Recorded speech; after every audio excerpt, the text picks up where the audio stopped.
Warning to all South Africans: the Israelis are leaving Israel and moving to Western Cape. And this is being made possible by British politicians. Watch this video.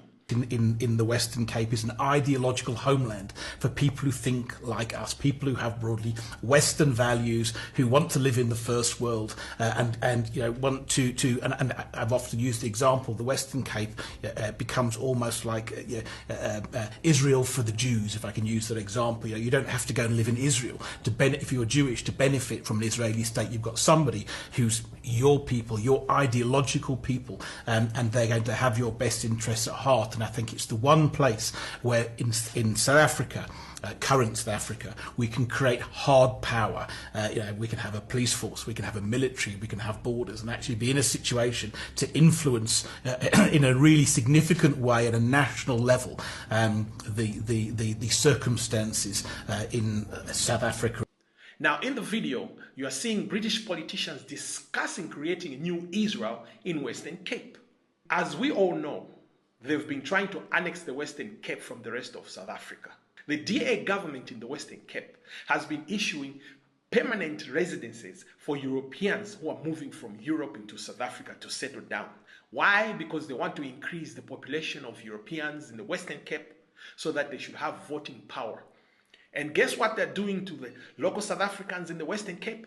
They are making sure that life is expensive for any black person living in the Western Cape so that they move out of the Western Cape to other parts of South Africa. And they've done this for many years, and that's how they've managed to keep the DA in control of the Western Cape. You know, the Israelis know that with the way things are going, the state of Israel has slim chances of surviving. So they're having a plan B.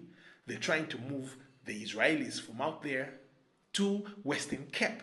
And remember, who helped create the state of Israel in the first place? The same British politicians who are discussing creating a new Israel in Western Cape. They are keeping you preoccupied with the issue of foreigners, because they know that as long as you're preoccupied with the issue of foreigners, you won't think about your land. They want to make it seem as though the biggest problem for South Africans is foreigners. But the most important issue is land. And they don't want you South Africans to discuss land at all. So they are sponsoring discussions and conversations. They are pushing adverts. They're even paying political parties to push this foreigner issue. And they've made sure that the only political party that has been discussing land, like the EFF, is silenced for good. And what have they done to the EFF? They're disbanding the EFF. South Africans, open your eyes. The Israelis are coming in.